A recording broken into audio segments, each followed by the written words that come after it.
నేను నాకు 19వ ఏటన నేను నా పేరెంట్స్ని వదిలేసి వచ్చేసాను అతని కోసం. అతన్ని నమ్మాను. నన్ను పెళ్లి చేసుకుంటావా అన్నాడు, ఎటర్నల్ అన్నాడు, జీవితాంతం అన్నాడు. సరే పోయాడండి, ఇష్టం లేదన్నాడేమో. నాకు తిరిగి జీవితం అన్న ఉండాలి కదా. ఇంకో అబ్బాయి అయినా నన్ను అప్రోచ్ అవ్వడానికన్నా, నాతో మాట్లాడడానికన్నా నాకేమన్నా మంచి ఇమేజ్ ఇచ్చారా? నీవే సరే. లావణ్య చెండాలం రాజ్ తరుణ్ ఏంటి? రాజ్ తరుణ్ ఏమైనా మంచిగా మాట్లాడి వెళ్ళాడా? ఇప్పుడు చేస్తున్నదైనా మంచి పద్ధత? అంటే రాజ్ తరుణ్ హీరో అయిపోతే ఏదైనా చేసేయచ్చా? అంటే నాకు మిగతా జీవితం ఉండకూడదా? ఇంకెవరు నన్ను పెళ్లి చేసుకుంటారు? లేకపోతే హీరో కావడానికి పూర్తిగా మీ లైఫ్ సాక్రిఫైస్ చేశానని చెప్తున్నారా మీరు? ఖచ్చితంగా అండి. ఎందుకంటే నేను షార్ట్ ఫిల్మ్స్ చేసేటప్పుడు తనకి ఇష్టం ఉండేది కాదు. నేను షార్ట్ ఫిల్మ్ చేశాను. నాకు కూడా ఒక 20 to 30 lakhs వ్యూస్ ఎంతో అలా ఉండేవి యూట్యూబ్ ఛానల్కి. మంచిగా ఉండేది. కానీ అదంతా వద్దనేవాడు. స్టార్టింగ్ డేస్లో కూడా ఒక మేడ్కి 3000 5000 శాలరీ ఇచ్చేది కూడా వర్క్ నేను చేసుకుంటూ దాంతో ఒక షర్ట్ కొనిచ్చేదాన్ని. నేను బయటికి వెళ్ళేటప్పుడు బ్రాండెడ్ షర్ట్ ఉండాలని ఫస్ట్ వాచ్ కొనిచ్చాను, ఫస్ట్ కారు, ఫస్ట్ అన్నీ నేను. మరి ఈ రోజున నన్ను లాస్ట్ చేసేసాడు రాజ్ తరుణ్ సమాధానం చెప్పకుండా. సో ఇప్పుడు నాదే రాజ్ తరుణ్ ఇల్లు అండి. మా పేరెంట్స్ వీళ్ళు, మా అత్త మామ వాళ్ళదైతే అవ్వదు. ఎందుకంటే జీవనం మేము సపరేట్ సాగించాం. మేము రానివ్వకుండా ఏం లేదు. ఎందుకంటే వెళ్ళిపోయింది కూడా రాజ్ తరుణ్. సంవత్సరం తర్వాత వచ్చి మా ఇల్లు అనేసారు. సంవత్సరం అంతా ఇప్పుడు మరి ఏమైంది? అదే వాళ్ళతో మాట్లాడడానికి కూడా నేను వెళ్ళాను. ఆ రోజున ఏం లేదు. రానివ్వకుండా డోర్ దగ్గర నుంచి ఉంటేనే అంత ఫైట్ చేసేసారు. ఇదంతా ప్రజలకు అంతా అర్థమవుతుంది. రేపొద్దున కోర్టు కూడా తీర్పు అనేది ఇస్తుంది. నేను అదొక్కటే నమ్ముతున్నాను. మనం కూడా అందరం చట్టాన్ని గౌరవించి చట్టపరంగా వెళ్దాము, పోలీసులకి గౌరవిద్దాము. గౌరవంగానే నిలుస్తుందండి. చట్ట ప్రకారం మీరు వెళ్తామంటున్నారు, కానీ లీగల్గా పూర్తి డాక్యుమెంటేషన్ కూడా రాజ్ తరుణ్ పేరునే ఉంది. ఈ విల్లా పూర్తిగా ఆయన పేరు మీద ఉంది. కాబట్టి లీగల్గా మీకు రైట్స్ లేవని కొంతమంది ఆరోపణ చేస్తున్నారు. తల్లిదండ్రుల వాదన కూడా అదే. దీనికి ఏం చెప్తారు మీరు? లీగల్గా లేవని మీకు ఏ న్యాయవాది చెప్పాడండి? ఒకసారి మీరు చెప్పండి.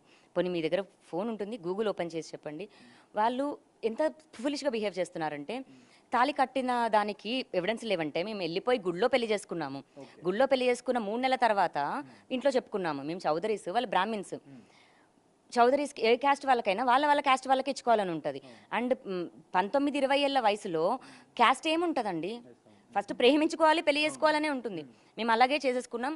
3 నెలల తర్వాత చెప్పుకున్నాము. చెప్పిన సెకండే వాళ్ళు వచ్చారు, ఆశీర్వదించారు, దండలు మార్చుకున్నాము. అప్పటి నుంచి ఇప్పటి వరకు ఈ సంవత్సరం ఒక్కటి మాత్రమే వినాయక చవితి మేము సెలబ్రేట్ చేసుకోలేదు. కానీ ప్రతి వినాయక చవితి పేరెంట్స్ సమక్షంలోనే ఇది ఇల్లు తీసుకొని ఇప్పుడు ఫిఫ్త్ ఇయర్ అండి.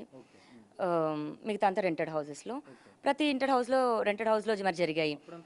కలిసి ఉన్నప్పుడు అంతా బాగానే జరిగిందండి. మొన్న నన్ను లాస్ట్ ఇయర్ డ్రగ్ కేసులో వెళ్ళేటప్పుడు కూడా నా అత్త మామ నన్ను వచ్చి ఫ్లైట్ ఎక్కించి వెళ్ళారు ఎయిర్పోర్ట్కి.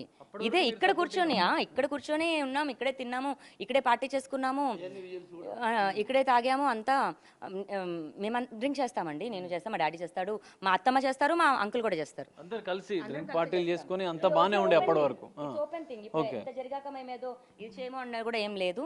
వాళ్ళు కూడా డ్రింక్ చేస్తారు. ఆంటీ కూడా బియర్ సేవ్ చేస్తారు, అప్పటి వరకు మొత్తం సపోర్టింగ్ గా ఉన్న అత్తమామలు మరి ఇప్పుడు పూర్తిగా మిమ్మల్ని యాంటీగా చేసి మీకు వ్యతిరేకంగా ఉండడానికి మీరు ఎట్లా చూస్తారు?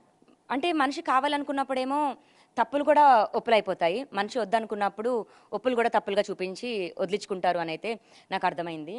నేను మీకు ఒకసారి ఆ డాక్యుమెంట్స్ ఇవ్వాలి.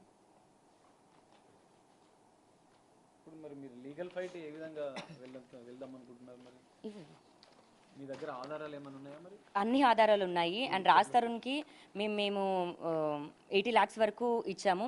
అది డబ్బు పరంగా ఉండొచ్చు, కార్ పరంగా ఉండొచ్చు. మా దగ్గర కూడా స్విఫ్ట్ కార్లు ఇప్పుడు 2 ఉండేవి అండ్ ఒక ఇన్నోవా కార్ ఉండేది. అవి మేమే యూజ్ చేసుకునే వాళ్ళం. మరి రాజ్ తరుణ్ పేరు మీద అప్పుడేం లేవు కదా. రాజ్ తరుణ్ పేరు మీద ఫస్ట్ కార్ ఎప్పుడు వచ్చింది, ఫస్ట్ ఏదొచ్చింది కూడా కన్సిడర్ చేస్తే, ఇప్పుడు ఇన్ని ఇయర్స్ తర్వాత ఈ ఇల్లు పట్టుకొని ఇల్లు నా పేరు మీద ఉందంటే 8 కిరాయిలు మారాం. 8 కిరాయి ఇంటికి ఎవరెళ్ళి టూలెట్ బోర్డు చూశారు, ఎవరెళ్ళి ఇల్లు వెతికారు, ఎవరెళ్ళి సామాన్లు సర్దేవాళ్ళు, ఎవరెళ్ళి ఇంటి పని అంతా చేసుకునేవాళ్ళు. ఇదంతా డాక్యుమెంటేషన్. ఇల్లు అతని పేరు మీద ఉండొచ్చు, కోర్టు కన్సిడర్ చేస్తుంది కదా. సో మేము ప్రాపర్టీ పైన కూడా ఇదేసాము. అండ్ వీళ్ళు చాలా ఫూలిష్గా ఆలోచిస్తున్న విషయం ఏంటంటే, పెళ్ళి అన్నది రిజిస్టర్ కాలేదు అంటున్నారు. కానీ 7 సంవత్సరాల తర్వాత లివ్-ఇన్ కూడా పెళ్లి కింద కన్సిడర్ చేస్తుంది. మెయింటెనెన్స్ యాక్ట్ వేసుకోవచ్చు, లివ్ ఇన్ టుగెదర్లో కూడా మెయింటెనెన్స్ యాక్ట్ వేసుకోవచ్చు అని కూడా మన చట్టంలోనే ఉంది. నేను ఇప్పుడు కూడా మెయింటెనెన్స్ యాక్ట్ లేదు. సంవత్సరం అవుతుంది రాజ్ తరుణ్ వెళ్ళిపోయి. తినడానికి కూడా బేసిక్ దాంట్లో ఉంటూ, మేడ్ కూడా లేకుండా నేను మా తమ్ముడే మొత్తం పనులు చేసుకుంటూ 10 కుక్కలతో అలాగే బేసిక్లో బతుకుతున్నాము. మెయింటెనెన్స్ కట్టలేదు. మరి నా ఇల్లు అన్న రాస్తారు, ఇప్పుడు సొంత ఇల్లు ఉన్నా సరే బేసిక్ మెయింటెనెన్స్ కట్టాలి కదండి. బేసిక్ మెయింటెనెన్స్ కట్టలేదు, పవర్ బిల్లు కట్టలేదు, ఏ బిల్స్ కట్టలేదు. నా ఇల్లు అని వచ్చి ఇప్పుడు గొడవ చేశారు. మేము అప్పు చేసి నా ఉన్న బంగారం కూడా పెట్టేసి నేను మెయింటెనెన్స్ కట్టుకున్నాను. నా ఇల్లు నన్ను బయటికి మెడ కట్టుకొని బయటికి పంపించారు. ఎంతవరకు అది కరెక్ట్? అంటే లావణ్యకి సపోర్ట్ ఇది లేదు అని. నాకు నిజం తెలిసిన ప్రతి మనిషికి లావణ్య సపోర్ట్ ఖచ్చితంగా ఉంటుంది. అదొకటే చెప్తాను. సో నేను నార్కోటిక్స్ అంటారు. నేను పెట్టిన కేసెస్ అండి, నేను పెట్టిన కేసెస్ హైదరాబాద్లో ఎంతమంది నార్కోటిక్స్ వాళ్ళని నేను పట్టించాను అని 1 సెకండ్ చూపిస్తాను. మీరు ఇప్పటికే రాజ్ తరుణ్ మీద కూడా కొన్ని సంచలన ఆరోపణలు చేస్తున్నారు, మరికొన్ని ఆధారాలు కూడా బయట పెడతామంటున్నారు. అసలు ఏంటవి?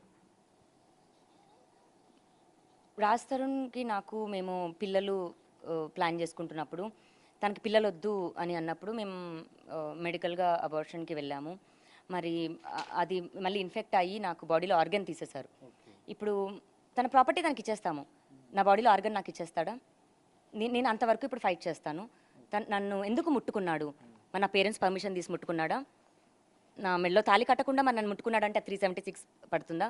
376కి అర్హుడు అవుతాడా రాజ్ తరుణ్? పేరెంట్స్ అవుతారా? 3 సంవత్సరాలు వాడుకున్నాడు, 3 సంవత్సరాలు ఉన్నాడు నా కొడుకు అని చెప్తున్నాడే. 3 సంవత్సరాలు వాడుకున్న దానికి ఏమి విలువ కడతాడు? కూతుర్ని కానీ మాకు ఇస్తాడా? ఇవ్వమనండి. ఈ అన్ని ప్రశ్నలకి రాజ్ తరుణ్ వాళ్ళ పేరెంట్స్ కానీ రాజ్ తరుణ్ కానీ సమాధానం చెప్పాలి ఖచ్చితంగా. 3 సంవత్సరాలు కానీ, ఒక్కసారి కానీ, 2 సార్లు కానీ. మరి పెళ్లి చేసుకునే ఉద్దేశం లేకుండా నీకు అమ్మాయి భార్య కాకుండా ఎందుకు ముట్టుకున్నావు? నీదని ముట్టుకున్నావా? ముట్టేసుకొని వాడేసుకొని ఈరోజు నీకు ఇంకా అవసరం లేదు. ఆ రోజు నీకేమీ లేదు, లావణ్య కారు కావాలి, లావణ్య ఒళ్ళు కావాలి, అన్నీ కావాలి. ఈరోజు హీరోయిన్లు వచ్చారు, వెళ్ళిపోతున్నావు. సరే మనిషిగా వెళ్ళిపోయాం. బాధ్యతలు మేము నమ్ముకొని ఉన్నాం, డిపెండెంట్గా ఉన్నా, ఏ పని చేయనివ్వాలా. MBA చేసి వచ్చాను నేను సింగపూర్లో. అంటే ఇప్పుడు రాజ్ తరుణ్కి సంబంధించిన కెరీర్ విషయంలో ఎంతో సపోర్ట్ చేసి ఇప్పుడు చాలా ఆవేదన చెందుతూ మాట్లాడుతున్నారు మీరు. ఇప్పుడు రాజ్ తరుణ్ హీరో అయిపోయిండు, లావణ్య జీరో అయిపోయిండు. మరి ఇప్పుడు ఏం చెప్తారు మీరు? లావణ్య ఎప్పటికీ జీరో అవ్వలేదండి. రాజ్ తరుణ్ హీరో అవ్వడానికి వెనకాల ఉన్నాను నేను, అంతే. నేను కెరియర్ పరంగా ఏమి చేసుకోకుండా ఇన్కమ్ సోర్స్లో ఉన్నానేమో, కానీ నా సెల్ఫ్ రెస్పెక్ట్కి, నా డిగ్నిటీకి నేను ఎప్పటికీ ఫైట్ చేస్తాను. దానికోసం నేను ఉంచున్నాను. ఒక్కదాన్ని నేను ఇంతమంది కలిసి పోరాడుతూ నన్ను తొక్కించాలని చూస్తున్నారు. ఇప్పటికి కూడా చట్టపరంగా వాళ్ళు వెళ్ళట్లేదు, అటాకులు చేస్తున్నారు, ఫిజికల్ అటాకులు చేస్తున్నారు. అది మీ అందరికీ కనిపిస్తుంది. ఇంకా మనం ఇన్సల్టింగ్గా మాట్లాడుకుంటూ ఈరోజు జీరోలు కూడా అవసరం లేదండి. మనుషులుగా మాట్లాడుకుందాం. ఇక్కడ నేను ఆడవాళ్ళకో చట్టం, మగ చట్టం అనుకుంటూ డిస్క్రిమినేట్ కూడా చేయట్లేదు. మనుషులం మనం. అన్యాయం న్యాయంకి మాత్రమే చేస్తున్నాను. నాకు అన్యాయం జరిగింది ఖచ్చితంగా. ఒక మగాడి విజయం వెనక ఆడది నవ్వుతేనే, ఆడ సంతోషం ఉంటేనే మగాడి విజయం ఇదవుతుంది. ఆడది ఇంట్లో ఏడిచిన రోజున ఏ మగాడి జీవితం బాగోదు.